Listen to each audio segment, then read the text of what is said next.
আজ আমাদের প্রাণের ঠাকুরের জন্মদিন।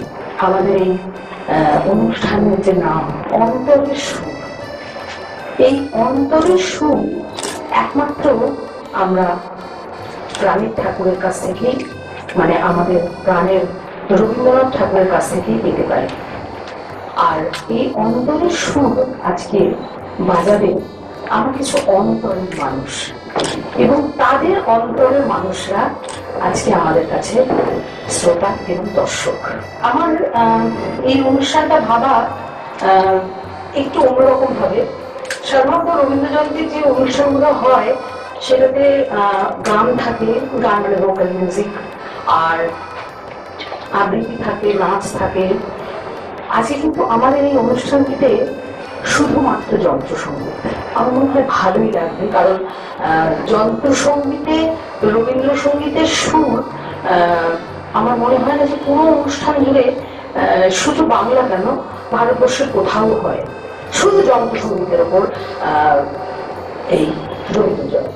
সেইটা মনে রেখেই মানে মিউজিক্যাল ফিঙ্গার্স, এতগুলো মিউজিক্যাল ফিঙ্গার্স আছে আজকে, তো তারা পরিবেশন করবে রবীন্দ্রনাথের বিভিন্ন রকম সুর।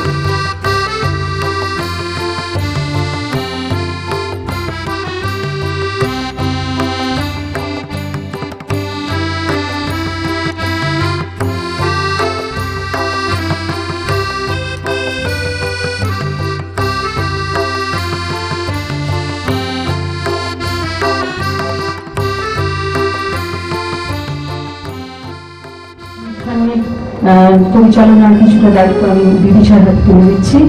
বিদিশা ও আমাদেরই ফ্যামিলি মেম্বার, ও বাজারে আসবে, একটু বললেও একটু বাজাবে। তবে এর একটি ঐতিহাসিক প্রেক্ষাপট রয়েছে, যেটা একটু ছোট্ট করে আপনাদের বলে দিই। 1913 সালে রচিত রবীন্দ্রনাথের নোবেল পুরস্কার লাভের প্রাক্কালে এই গানটির মধ্যে দিয়ে যেন কবির বিধানিত মনের ছবি প্রকাশিত হয়েছে। একদিকে পরাধীনতার গ্লানি, অন্যদিকে সমগ্র বাঙালি জাতি তথা ভারতবাসীকে বিশ্ব দুয়ারে গৌরবান্বিত করার সুযোগ। কবির ভাবনায় যেন ফুটে ওঠে বাহ্যিক আড়ম্বর নয়, অন্তরের সত্যই মানুষের আসল পরিচয়।